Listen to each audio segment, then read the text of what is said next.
Saudara-saudara, tema kita 2 bulan ini adalah kerajaan kelimpahan. Dan saya percaya kita semua rindu untuk mengalami kelimpahan yang Tuhan janjikan ini. Dia katakan dalam Yohanes 10 ayat 10, aku datang untuk memberi hidup dan memberinya di dalam segala kelimpahan. Tuhan, ukurannya Tuhan, takarannya Tuhan untuk kita itu gak pas-pasan saudara. Ya. Ukurannya Tuhan untuk kita itu melimpah-limpah. Ukurannya Tuhan itu lebih besar dari yang kita bayangkan, lebih besar dari yang kita pikirkan. Saya mau kita lihat sebentar dalam Efesus 3 ayat 20, kita lihat ini ukurannya Tuhan buat kita. Efesus 3 ayat yang ke-20 dikatakan gini, bagi dialah yang dapat melakukan jauh lebih banyak daripada yang kita doakan atau pikirkan, seperti yang ternyata dari kuasa yang bekerja di dalam kita. Bagi Tuhan yang dapat mengerjakan jauh lebih banyak dari yang hari ini kita doakan, dari yang hari ini kita pikirkan. Tapi begini saudara, seperti yang ternyata dari kuasa yang bekerja di dalam kita. Mungkin media bisa bantu tampilkan bahasa Inggrisnya.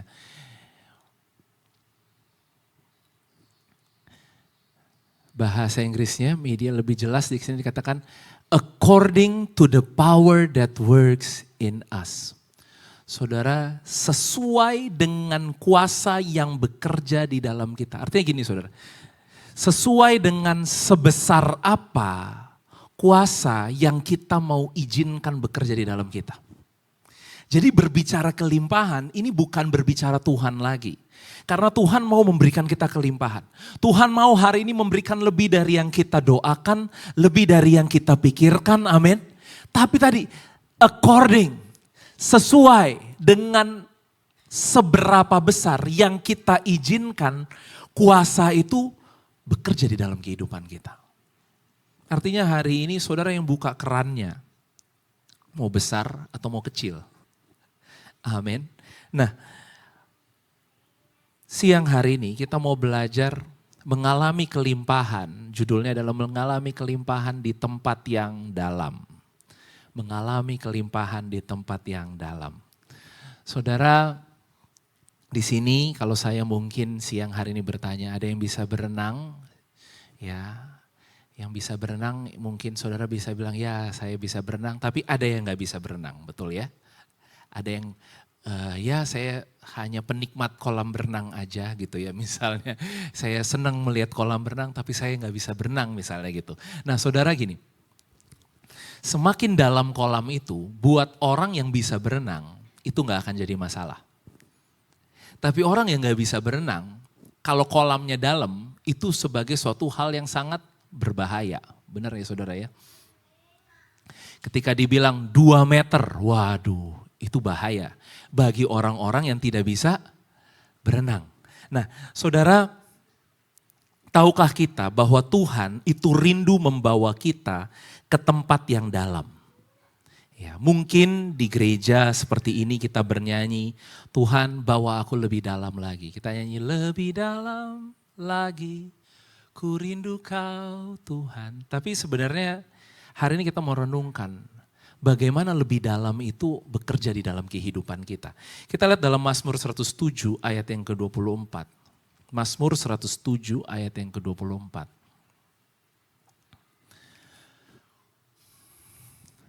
Mereka melihat pekerjaan-pekerjaan Tuhan dan perbuatan-perbuatannya yang ajaib di tempat yang dalam. Mereka, kita melihat pekerjaan-pekerjaan Tuhan dan perbuatan-perbuatannya yang ajaib di tempat yang dalam. Kenapa kita minta Tuhan bawa aku lebih dalam lagi? Karena gini, Tuhan seringkali bekerja paling jelas di tempat yang dalam. Di tempat yang dalam itu maksudnya apa ya? Karena mungkin beberapa dari saudara akan mungkin bingung gitu ya. Maksudnya apa Pak? Gini, saudara tadi ketika saya bilang kolam berenang itu dalam, maka saudara nggak bisa berjalan lagi. Apa yang saudara harus lakukan adalah berenang. Betul? Saudara tidak bisa berjalan lagi. Artinya gini, kaki saudara, kaki kita tidak bisa lagi menyentuh lantai.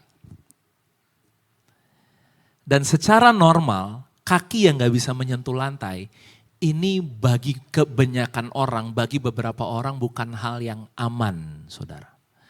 Kenapa? Karena kita gak bisa berjalan lagi dan kita gak bisa rasakan lagi lantainya.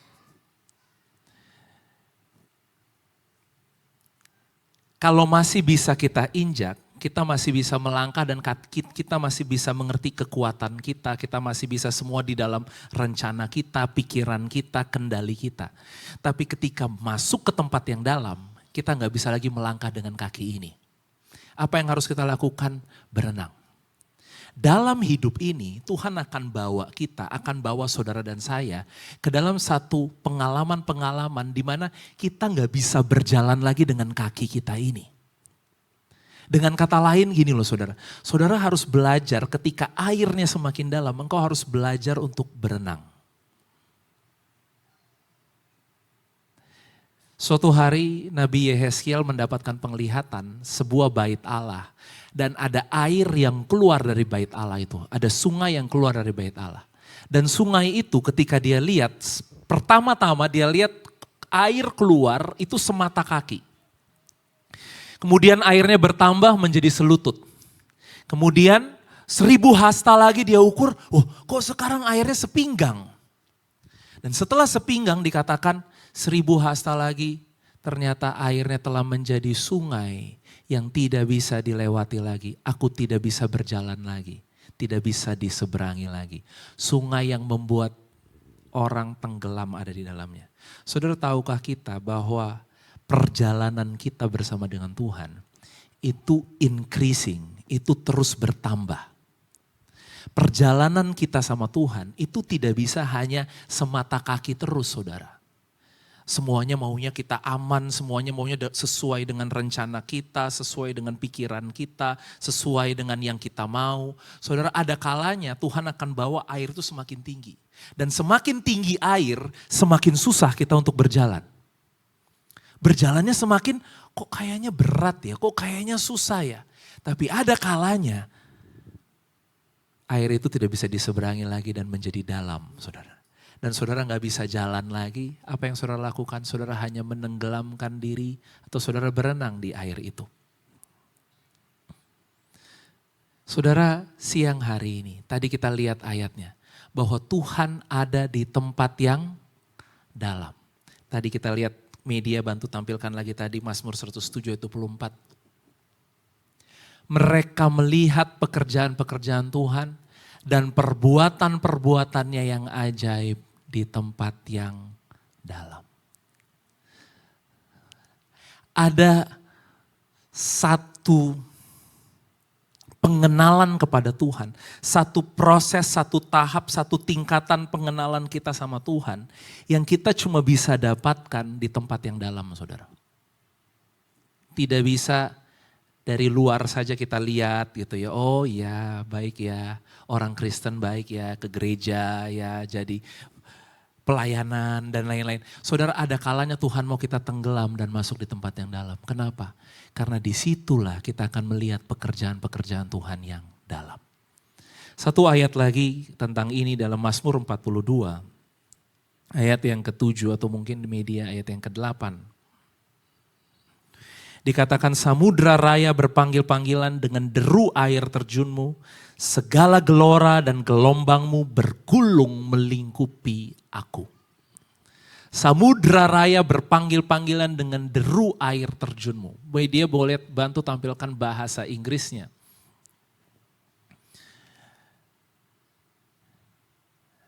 Maju atau mundur. Ya. Deep calls unto deep at the noise of your waterfalls. Saudara, deep calls unto deep. Tadi samudra raya berpanggil-panggilan. Tapi sebenarnya gini, kedalaman memanggil kepada kedalaman. Kedalaman apa saudara? Kedalaman hatinya Tuhan memanggil kepada kedalaman hatinya kita. Saudara tahu Tuhan itu punya banyak hal yang begitu dalam buat saudara dan saya. Cintanya, kasihnya, apa yang dia mau sampaikan, apa yang dia mau kasih tahu buat kita itu begitu dalam saudara. Tapi gini, di tempat kedalaman Tuhan itu, Tuhan tidak bisa bekerja, Tuhan gak bisa sampaikan kalau kita masih ada di permukaan. Tuhan mau kita juga ada di tempat yang dalam. Sehingga kedalaman bertemu dengan kedalaman. Deep calls unto the deep. Dan kedalamannya itu di mana? Di dalam iman kita, dalam hati kita, kepercayaan kita kepada Tuhan.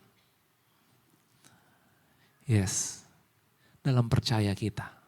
Karena di tempat yang dalam, judulnya udah bukan mengerti saudara, tapi percaya. Di tempat yang dalam tadi, kaki saudara ini sudah tidak bisa berjalan lagi. Mungkin. Ada gak saudara yang hari ini merasakan kayaknya saya di tempat yang dalam nih. Kenapa? Karena ada banyak hal dalam hidup saya nih yang saya gak bisa ngerti. Karena ada banyak hal dalam hidup saya sepertinya di luar kekuatan saya, di luar kemampuan saya. Saudara, sesungguhnya disitulah Tuhan akan menunjukkan keajaibannya buat kita. Siang ini ya nanti saya minta doa dari semua jemaat. Kami akan menyerahkan anak kami yang ketiga ya saudara ya. Anak kami yang ketiga kita akan menyerahkan. Dan anak ketiga ini unik saudara ya. Mungkin kita semua sudah sempat mendengar kesaksiannya. Anak kami ini lahir di minggu ke-27. Seharusnya anak itu normally lahir di minggu ke-38 sampai 40 saudara. Tapi anak kami lahir di minggu ke-27, hari itu waktu dia lahir berat badannya dia cuma 800 gram. Sekilo aja gak nyampe saudara, 800 gram. Dan apa yang terjadi, saya masih ingat di depan ruang operasi saat itu. Saya cuma punya satu doa, saya udah gak bisa doa saudara, saya gak ngerti mau doa apa. Saya cuma bisa berdoa seperti ini, saya bilang ini, Tuhan ajari aku berenang. Kenapa? Kalau kayak gini nih, kalau jalan kayaknya gini, kayaknya kaki ini gak napak di lantai gitu loh saudara. Jadi doanya cuma gini, Tuhan ajari berenang ya. Jadi saudara kalau nanti kita sama-sama akan mendoakan anak saya rindu kita semua bisa sama-sama mendoakan dia. Saudara, ini adalah sebuah kesaksian ya buat kami, keluarga, saya suami istri, buat jemaat ya. Bahwa hidup ini adalah kita belajar berenang bersama dengan Tuhan. Amin. Dan berenang itu tidak selamanya mudah. Kenapa tidak mudah saudara? Karena gak bisa pakai pikiran kita nih kalau udah berenang. Saudara bayangin saudara gak bisa berenang tadi, tiba-tiba saudara harus masuk ke tempat yang dalam. Tapi ternyata tadi kabarnya dikatakan bahwa Tuhan bekerja di tempat yang dalam. Tuhan melakukan sesuatu di tempat yang dalam. Hari ini adalah panggilan Tuhan, maukah kita masuk lebih dalam lagi? Ada bercandaan orang, ini bercandaan orang ya saudara, gak di gereja sini, di luar sana. Bercandaan orang adalah gini, udahlah gak usah serius-serius banget sama Tuhan. Gak usah sungguh-sungguh banget sama Tuhan. Karena nanti kalau kamu serius sungguh-sungguh sama Tuhan masalahnya banyak katanya gitu. Benar gak saudara? Dulu aku gak sungguh-sungguh hidupku baik-baik saja gitu kan. Kayaknya semuanya aman-aman saja. Begitu ikut Tuhan kenapa sepertinya masalahnya banyak. Saudara mungkin itu bercandaan orang di luar sana. Yang mereka tahu hanyalah masalah. Tapi sebenarnya itu bukan masalah saudara. Bilang sama kiri kanannya itu bukan masalah. Gini saudara, sebenarnya apa yang saudara sedang alami adalah gini. Kesempatan untuk Tuhan menyatakan keajaibannya. Tempat yang dalam tadi adalah tempat di mana Tuhan menunjukkan banyak keajaibannya. Secara singkat kita akan belajar hari ini. Ketika Tuhan membawa kita masuk ke tempat yang dalam, maka yang pertama, saudara kita akan melihat dari contoh Petrus. Kita lihat di dalam Lukas 5. Lukas 5 dari ayat yang keempat. Contohnya ini, Petrus. Setelah selesai berbicara, ia berkata kepada Simon, bertolaklah ke tempat yang dalam, Lukas 5 ayat 4. Ke tempat yang apa saudara? Dalam. Dan tebarkanlah jalamu untuk menangkap ikan. Ayat 5, ini Simon menjawab, Guru, telah sepanjang malam kami bekerja keras dan kami tidak menangkap apa-apa. Tetapi karena engkau menyuruhnya, aku akan menebarkan jala juga. Lihat, Simon melakukan hanya karena apa? Hanya karena Tuhan suruh, hanya karena perkataan Tuhan. Sebenarnya dia katakan, gak ada. Semalam-malaman kami sudah menangkap ikan, mencari ikan, tapi kami tidak menangkap apa-apa. Yang ngomong ini nelayan saudara. Yang ngomong ini yang biasa nangkep ikan. Dan dia bilang gak ada. Tapi udah karena engkau yang suruh, ya kami akan menebarkan jala juga. Tadi di mana saudara? Di tempat yang dalam. Ayat 6. Dan setelah mereka melakukannya, kita baca sama-sama yuk. Mereka menangkap sejumlah besar ikan sehingga jala mereka mulai koyak. Lalu mereka memberi isyarat kepada teman-temannya di perahu yang lain supaya mereka datang membantunya dan mereka itu datang. Lalu mereka bersama-sama mengisi kedua perahu itu dengan ikan hingga hampir tenggelam. Ketika Simon Petrus melihat hal itu, ia pun tersungkur di depan Yesus dan berkata, Tuhan, pergilah daripadaku karena aku ini seorang berdosa. Sebab ia dan semua orang yang bersama-sama dengan dia takjub oleh karena banyaknya ikan yang mereka tangkap. Singkat ceritanya saudara, di titik ini, di waktu ini, di momen ini, Simon jadi muridnya Tuhan Yesus. Artinya penangkapan ikan yang besar itu berujung kepada akhirnya Simon bertemu dengan Yesus. Yang sejak hari itu dia ikutin dalam kehidupannya. Saudara, di tempat yang dalam ada apa? Yang pertama di tempat yang dalam adalah kita akan melihat penyediaan Tuhan atau berkat Tuhan yang tidak lazim. Saudara dan saya akan melihat jawaban-jawaban Tuhan, perbuatan-perbuatan tangan Tuhan yang tidak lazim, yang gini saudara, yang saudara tidak bisa jelaskan. Saya suka deh ayat ini, kita lihat sebentar yuk. Ayat 6, coba media tampilkan ayat 6. Ini. Ada mujizat-mujizat, keajaiban-keajaiban yang Tuhan akan kerjakan dan gini saudara. Setelah mereka melakukannya, mereka menangkap sejumlah besar ikan sehingga apa? Jala mereka mulai koyak. Saudara gini, di tempat yang dalam Tuhan akan mulai membuat jalamu mulai koyak. Jala itu apa ya Pak? Jala itu gini loh saudara, cara berpikir kita nih. Tuhan akan tunjukkan hal-hal yang mustahil kemudian jadi nyata, yang gak mungkin kemudian tiba-tiba jadi mungkin. Nangkep ikan banyak itu gak mungkin di siang hari saudara. Itu pekerjaan malam hari. Dan mereka berkata sudah semalam-malaman kami mencari ikan dan kami gak menangkap apa-apa. Tapi karena engkau menyuruhnya kami akan melakukannya. Tapi hari itu mereka melihat perbuatan yang ajaib. Tuhan berkatin mereka dengan ajaib. Tuhan pelihara mereka dengan ajaib. Sediakan yang mereka butuhkan dan ajaib. Dan gini, pengalaman itu mengoyakkan jala mereka. Siap-siap, kenapa Tuhan mau bawa kita ke tempat yang dalam? Karena Tuhan mau koyakan jala kita. Tuhan mau koyakan caramu berpikir, saudara. Tuhan mau bikin itu robek, saudara. Kadang-kadang kita mau yang rapih-rapih aja gitu saudara. Yang semuanya sesuai dengan yang kita pikirkan, yang manis, yang baik-baik aja gitu. Tapi ada kalanya Tuhan akan koyakan jala kita. Karena gini, dia mau berikan yang lebih banyak buat kita. Dia mau tunjukkan perbuatannya yang ajaib. Jadi buat saudara-saudara yang hari ini merasa di tempat yang dalam, katakan sama Tuhan, memang seharusnya aku ada di sini Tuhan. Dan kalau kita ada di situ, artinya saudara, itu kesempatan untuk saudara akan melihat ada berkat, ada mujizat, ada keajaiban Tuhan yang ajaib, yang akan mengoyakkan caramu berpikir. Sudah pernah dapat berkat Tuhan, dan itu di luar yang engkau pikirkan, di luar yang engkau bayangkan, dan Tuhan kerjakan itu. Dan kita udah belajar beberapa minggu yang lalu, kita akan bilang gini, ini si Tuhan banget. Kita akan bilang ini si Tuhan, bukan kita.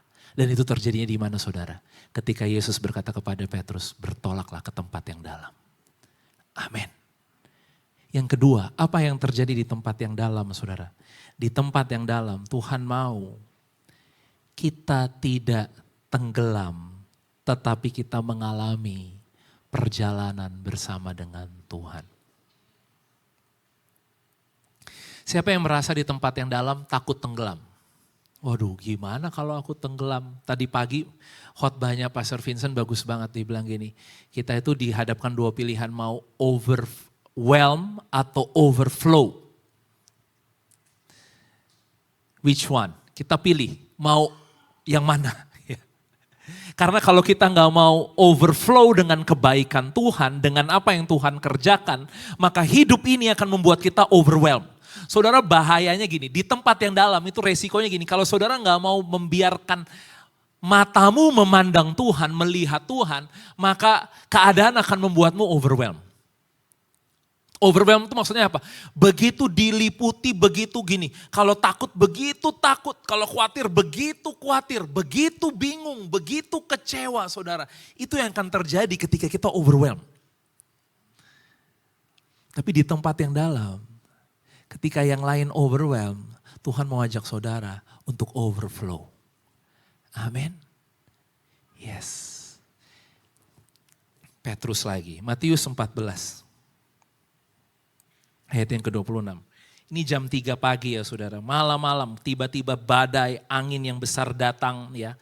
Dan di tengah badai itu, Matius 14 ayat 26, ketika murid-muridnya melihat dia berjalan di atas air, tiba-tiba Yesus berjalan di atas air, Yesus menyusul mereka dengan berjalan di atas air, mereka terkejut dan berseru, itu hantu, lalu berteriak-teriak karena takut.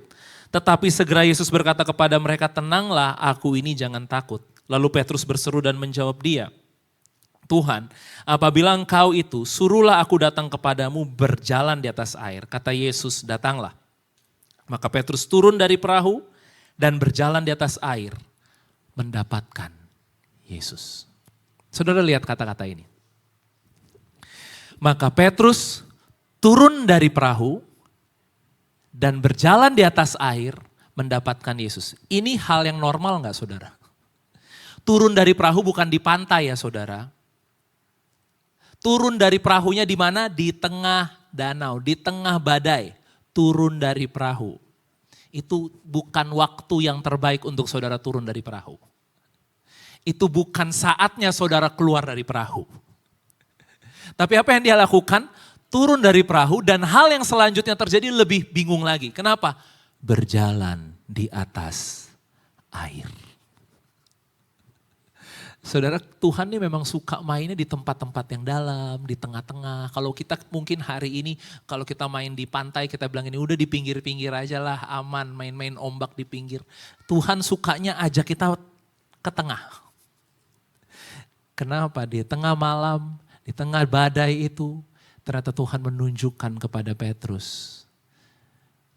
Dia mengajak Petrus berjalan di atas air. Saudara, yang kedua, hanya di tempat dalam saudara akan dapat pengalaman berjalan bersama dengan Tuhan dengan penuh keajaiban. Saudara, pengalaman itu gak bisa di tepi-tepi, gak bisa di pinggir-pinggir.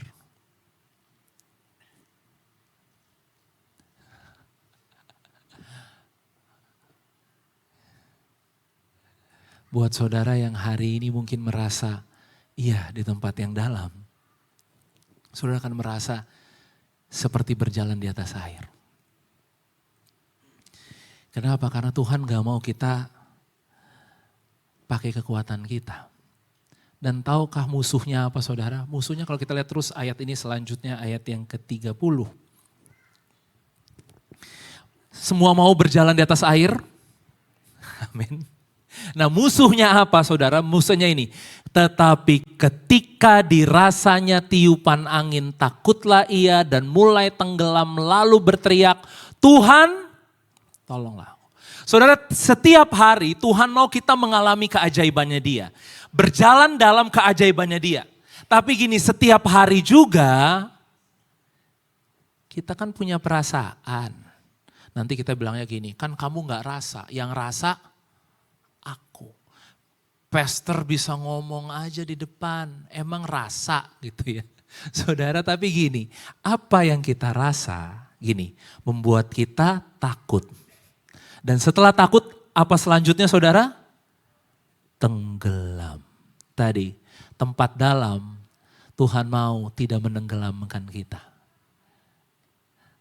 Jadi hati-hati dengan apa yang saudara rasa ya. Aku rasa kayaknya aku sendiri. Aku rasa insecure. Aku rasa takut. Aku rasa orang kayaknya tidak seperti dulu ya sama aku gitu ya. Aku rasa sepertinya dia menjauh dari aku gitu ya. Saudara hati-hati dengan apa yang saudara rasa-rasa itu ya. Kenapa? Karena di tengah badai, perasaan saudara akan sering kali menipu saudara.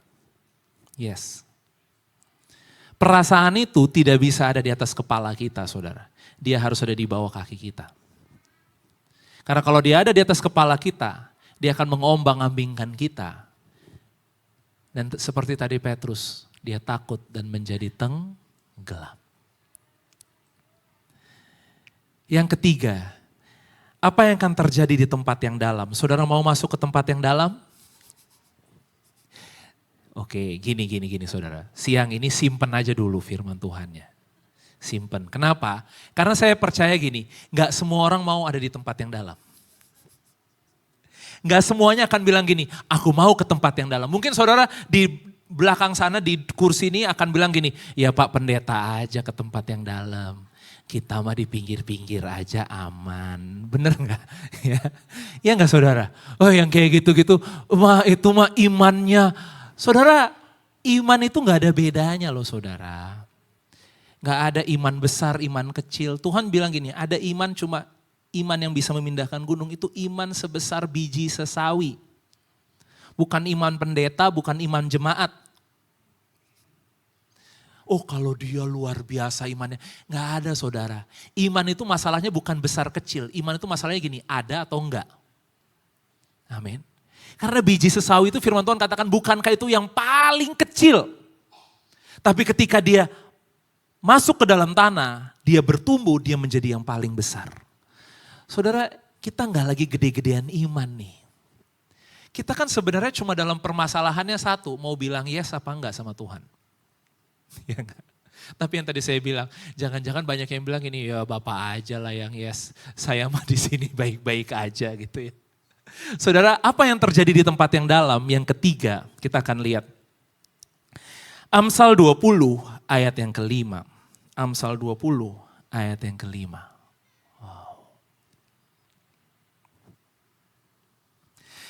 Rancangan di dalam hati manusia itu seperti air yang dalam. Tetapi orang yang pandai tahu menimbanya. Saya mau tanya, hati saudara di mana sekarang? Ya pokoknya di dalam lah Pak, kita nggak tahu ya. Karena kalau kita ngomong gini, ini hatinya jantung gitu ya. Misalnya saudara, hati saudara di mana? Ya pokoknya di dalam jiwa kita ini ada hati kita. Dan ternyata gini, jiwa kita itu tempat yang dalam. Makanya ada banyak orang overthinking, ada banyak orang yang mental health. Kenapa? Karena ternyata jiwanya tuh dalam. Lebih dalam dari yang kelihatan mata ini.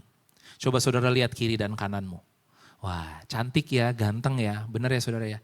Tapi saudara tahukah yang ada di dalam jiwanya mereka itu lebih dalam dari yang kelihatan di muka ini. Apa yang dalam? Kadang-kadang mikirin masalahnya dalam banget, benar gak saudara? Ya, kelihatannya senyum. Tapi kalau lihat dalamnya, waduh. Ketakutannya tuh dalam, overthinkingnya dalam. Kekhawatirannya dalam ya saudara ya. Nah, yang dalam-dalam itu nggak kelihatan di mata nih saudara. Itu adanya di mana? Adanya di dalam hati, di dalam jiwa. Dalam, tiba-tiba meledak. Benar nggak saudara? Dalam, tiba-tiba dia mental health. Tiba-tiba dia khawatir yang berlebih-lebih, dia stres gitu ya saudara. Saudara hati-hati dengan apa yang ada di tempat yang dalam. Tapi gini, kita lihat tadi balik lagi media boleh tampilkan ayatnya. Amsal 20 ayat 5. Tetapi orang yang pandai tahu menimbanya. Saya suka Amsal karena Amsal mengajarkan tentang hikmat saudara. Hikmat itu bukan yang kita pelajari di kursi sekolahan saudara. Bukan yang kita belajar dari teman kita, dari sekolahan. Hikmat dikatakan ini, awalnya hikmat itu adalah takut akan Tuhan. Jadi hubunganmu dengan Tuhan itu akan memberikan hikmat kepadamu. Hikmat itu bukan dunia ini gak bisa kasih hikmat. Dan saudara, ternyata orang yang pandai tahu menimba hati yang dalam ini. Hatinya siapa? Hatinya saudara dan saya. Hati kita ini dalam saudara. Tapi orang yang pandai tahu menimbanya. Saudara, apa yang Tuhan inginkan? Kenapa dia bawa kita masuk ke tempat yang dalam? Yang ketiga adalah gini. Tuhan mau di tempat yang dalam itu kita banyak menimba hikmatnya dia. Kadang-kadang di pinggiran ketika kita masih bisa berjalan, kita gak bisa menimba banyak saudara. Tapi hanya di tempat yang dalam, saudara bisa menimba banyak dari Tuhan. Saudara mau menerima yang banyak dari Tuhan? Menimba pewahyuan, menimba pengenalan akan Tuhan. Saudara, karena gini, semua hal tersebut itu gak bisa diajarin. Itu gak bisa ditransfer, gak bisa zaman dulu zaman kita profetik ya. Orang bilang gini, impartasi. Saudara, impartasi itu terbatas, gak bisa saudara. Saya tumpangin tangan terus pindah ke saudara itu gak bisa gitu loh. Bener gak? Kita perlu masuk ke tempat yang dalam. Kenapa? Karena Tuhan mau di tempat yang dalam itu engkau menimba. Jadi banyak yang kita bisa lakukan di tempat yang dalam ya saudara ya. Jangan keluar dari tempat yang dalam cuma angkat-angkat tangan. Terus kayak orang yang, tahu kan saudara orang yang tenggelam. Gitu kan. Help me, tolong gitu. Jangan kayak gitu saudara. Saudara pastikan saudara enjoy ada di tempat yang dalam hari ini. Jangan tiap kali cuma angkat-angkat tangan dan minta tolong. Tolong aku, masalahku banyak, hidupku susah, keadaan sulit. Saudara, ternyata bukan itu tujuannya tempat yang dalam. Ternyata tempat yang dalam adalah tempat di mana Tuhan mau saudara dan saya menimba lebih banyak lagi pewahyuan, hikmatnya dia. Siang hari ini, mungkin banyak hal yang kita gak bisa jelaskan dalam hidup ini. Dan seperti saudara ada di tempat yang dalam. Tapi percayalah, Tuhan suka berada di tempat yang dalam. Amin. Saudara harus lihat ada tanda tangan Tuhan di tempat yang dalam itu. Tuhan tanda tangan dan bilang, ini atas persetujuanku. Kenapa? Karena memangnya tadi saudara, ternyata ada banyak hal yang kita cuma bisa alami di waktu tersebut. Tadi saya katakan, simpen aja dulu saudara. Kalau saudara kayaknya rasanya, enggak nanti aja dulu masuk yang dalam-dalam itu ya. Aku di pinggir-pinggir aja dulu ya gak apa-apa juga. Tapi gini, perjalanan kita sama Tuhan, saudara gini, saudara gak bisa tahan. Gak bisa tahan.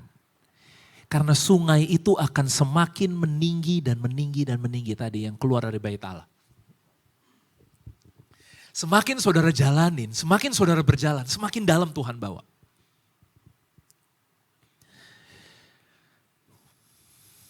Dan saudara gak bisa bilang gini, enggak gitu. Kenapa? Karena ini berbicara aliran yang terus dorong kita, terus bawa kita. Tapi saya mau supaya kita menyadari ketika kita ada di dalam situ. Kita mengerti apa yang Tuhan mau kerjakan untuk kehidupan kita. Amin. Amin. Boleh sekali lagi kita biar semangat ya. Saudara, saya lihat dari atas ini semuanya diam-diam saja dan manis-manis saja ya. Coba lihat kiri kanan dan bilang selamat masuk ke tempat yang dalam. Atau mungkin pertanyaannya dimundurin lagi dikit, bilang gini, kamu mau nggak ke tempat yang dalam? Udah siap gitu ya. Amin. Mari kita bangkit berdiri bersama-sama.